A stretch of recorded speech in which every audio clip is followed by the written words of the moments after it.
Sahabat, kita semua tentu sependapat bahwa sebenarnya manusia itu sedapat mungkin jangan pernah mengecewakan Tuhan.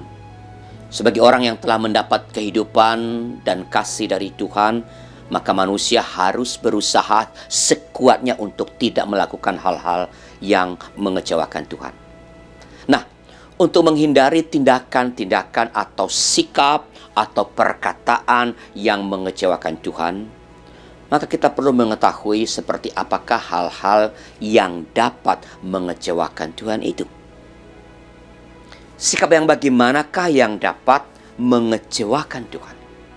Sahabat, dalam Markus pasal 6 ayat pertama sampai 6a kita menemukan minimal 3 hal yang kalau kita lakukan dapat mengecewakan Tuhan. Pertama adalah hadir dalam ibadah sekadar sebagai suatu kebiasaan. Ini dapat kita lihat dalam Markus 6 ayat 2. Dalam kisah ini jemaat Nazaret datang ke kebaktian pada hari Sabat. Hal ini tentu saja baik adanya. Namun yang terjadi kemudian sungguh menunjukkan arti dan motivasi kehadiran mereka dalam kebaktian itu. Mereka sebenarnya tidak datang untuk memberi diri diubah oleh firman Tuhan. Mereka mendengar firman Tuhan sekadar sebagai suatu yang memang harus didengarkan. Mereka mendengarkan firman Tuhan karena memang seperti itulah yang selayaknya terjadi dalam kebaktian. Itulah sebabnya sementara firman Tuhan diberitakan, pikiran mereka malah terbang ke hal-hal yang lain. Hal itu nyata dari bagian B dari Markus 6 ayat 2 ini yang berbunyi demikian. Pada hari Sabat ia mulai mengajar di rumah ibadat dan jemaat yang besar takjub ketika mendengar dia dan mereka berkata, dari manakah diperolehnya semuanya itu? Hikmat apa pulakah yang diberikan kepadanya? Dan mujizat-mujizat yang demikian bagaimanakah dapat diadakan oleh tangannya? Sahabat, perhatikanlah bahwa mereka tidak memusatkan perhatian pada apa yang dikatakan, yang diberitakan oleh Tuhan. Mereka tidak memusatkan perhatian pada isi firman Tuhan. Sebaliknya, mereka malah mempersoalkan pribadi si pemberita firman.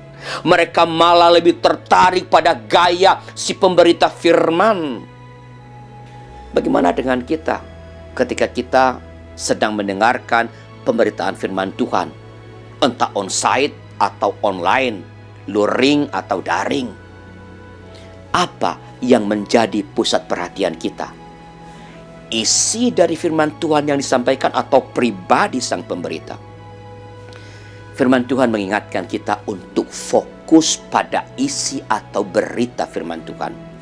Bila fokus kita pada hal yang lain seperti pribadi sang pemberita misalnya, dan oleh itu perhatian kita teralihkan, maka itu mengecewakan Tuhan.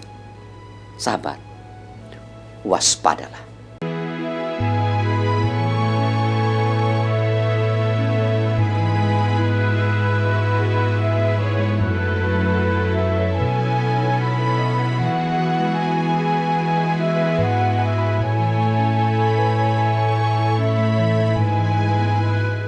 Sahabat, mari dukung pelayanan dan pekabaran Injil melalui YKB dengan membagikan link acara ini kepada sebanyak mungkin orang.